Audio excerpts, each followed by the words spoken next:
வணக்கம். இன்றைய பல பத்திரிகையில் ஸ்ரீலங்காவுடைய ஜனாதிபதி அவர்கள் வடமாகாணத்தில், அதுவும் குறிப்பாக யாழ்ப்பாணத்தில் காணி பிரச்சனைகள் இல்லை என்ற மாதிரியும், கிழக்கு மாகாண மக்கள் காணி தொடர்பாக போராடவில்லை என்றும், வடக்கு மக்கள் தங்களுடைய காணிகளுக்கு மேலதிகமாக கேட்டு போராடுவதாகவும் கருத்துகள் வந்திருக்கின்றது. உண்மையிலேயே இந்த ஜனாதிபதியினுடைய செயற்பாடை நினைத்து நாங்கள் வெக்கப்பட வேண்டிய தேவை இருக்கின்றது.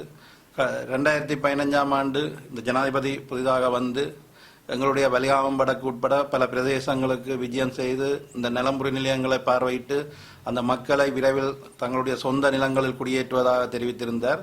அதேபோன்று இலங்கையினுடைய பிரதமர் அவர்களும் இந்த பிரதேசங்களுக்கு விஜயம் செய்து அந்த மக்களை மீள்குடியேற்றம் செய்வதாகவும் பதவிகளுக்கு வர முன்பும் அதற்கு பின்பும் தெரிவித்திருக்கின்றார்கள். இப்படியான சூழ்நிலையில் இன்று இந்த புதிய கருத்தை அவர் தெரிவித்திருக்கின்றார். ஏற்கனவே எங்களுடைய அந்த வலிகாமம் வடக்கில் 6381 ஏக்கர் நிலப்பரப்பில் வெறும் 2000 ஏக்கர் நிலப்பரப்பு தற்பொழுது விடுவிக்கப்பட்டதாக சொல்லப்படுகின்றது. இந்த நிலப்பரப்புக்குள்ளும் ஏறத்தாழ 750 ஏக்கர் அளவில் இராணுவத்தின் பாரிய தளங்கள், பாரிய விளையாட்டு மைதானங்கள், உல்லாச விடுதிகள் அமைக்கப்பட்டிருக்கின்றது.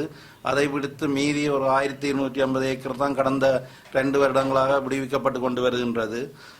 மற்றும் ஒரு சிறு சிறு நிலப்பரப்பாக 20 ஏக்கர் அல்லது 25 ஏக்கர்கள் விடுவித்திருக்கின்றார்கள். இப்படியான சூழ்நிலையில் இன்னும் 4500 ஏக்கர் நிலப்பரப்பு விடுவிக்கப்பட வேண்டிய தேவை இருக்கின்றது. உண்மையிலே இந்த வலிகாமம் வடக்கு எங்களுடைய சொந்த நிலப்பரப்புகள், எங்களுடைய சொந்த காணிகள், பரம்பரையாக ஆண்ட காணிகள். தற்பொழுது இந்த பிரதேசத்துக்குள் இராணுவத்தினருடைய உல்லாச நடவடிக்கைகள் தான் அதிகமாக நடந்து கொண்டிருக்கின்றது. பிரதேச சபையின் அனுமதியோ அல்லது எந்த கட்டட அனுமதிகளும் பெறப்படாமல் அத்துமீறி கட்டடங்களை அமைத்து உல்லாச விடுதிகளை கட்டியிருக்கின்றார்கள். அதே நேரம் தங்களுடைய உறவுகள் தென்னிலங்கையிலிருந்து யாழ்குடாவுக்கு விஜயம் செய்யும் பொழுது அவர்கள் தங்குவதற்கான வீடுகளாக எங்களுடைய வீடுகளை பாவித்து வருகின்றார்கள். இப்படியான சூழல் நிகழ்ந்து கொண்டிருக்கின்றது. அதே நேரம் தொடர்ந்து அந்த எங்களுடைய மக்கள் 30 முகாம்களில் இப்பவும் அந்த வாழ்ந்து கொண்டிருக்கின்றார்கள். பல பிரதேசங்களும் எங்களுடைய இந்த அகதி முகாம் மக்களாக வாழ்ந்து கொண்டிருக்கின்றார்கள். ஏறத்தாழ 27 வருடங்கள் கடந்தும் இன்னும் அகதி வாழ்க்கையைத்தான் நாங்கள் வாழ்ந்து கொண்டிருக்கின்றோம். அந்த இப்படியான சூழலில் இந்த ஜனாதிபதியினுடைய கருத்து நாங்கள் வன்மையாக கண்டிக்கிறோம்.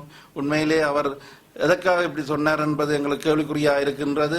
ஏற்கனவே இது தொடர்பான சகல ஆதாரங்களும் ஐநாவுடன் நாங்கள் சமர்ப்பித்திருக்கின்றோம். அதே நேரம் ஜனாதிபதியுடனும் இது தொடர்பாக நாங்கள் சமர்ப்பித்திருக்கின்றோம். அதை மீறி இப்படியான கருத்துக்களை செய்திருக்கின்றார்கள். இனிவரும் காலங்களில் ஜனாதிபதியுடைய கருத்துகள் இப்படி இருக்குமா இருந்தால் நாங்கள் அவருக்கு எதிரான போராட்டங்களை முன்னின்று செய்வதற்கு நாங்கள் தயாராக இருக்கிறோம். உண்மையிலேயே எங்களுக்கு அந்த அவருடைய அந்த கருத்தால் எங்களுடைய மக்கள் இந்த வேதனைக்குள்ளாக இருக்கின்றார்கள், துன்பப்பட்டு கொண்டிருக்கின்றார்கள். விடுவிப்பதாக தெரிவித்து இல்லை அந்த முகாம்களுக்கு வந்து விஜயம் செய்து இன்னும் 3 மாத காலத்துக்குள் 6 மாத காலத்துக்குள் நாங்கள் படிப்படியாக விடுவோம் என்று சொல்லியிருந்த சூழ்நிலையில் இப்படியான கருத்தை தெரிவித்திருக்கின்றார். இந்த கருத்துக்கு நாங்கள் எங்களுடைய இந்த மீள்குடியேற்ற குழு சார்பாக வன்மையான கண்டனத்தை தெரிவித்திருக்கின்றோம். அதே நேரம் எங்களுடைய மக்களை மீள்குடியேற்றாமல் இனிவரும் காலங்களில் ஜனாதிபதி யாழ்குடாவுக்கான விஜயம் செய்வதாக இருந்தால் நாங்கள் அவருக்கு எதிரான மக்கள் போராட்டங்களை முன்னெடுக்கிறதுக்கு தயாராக இருக்கின்றோம்.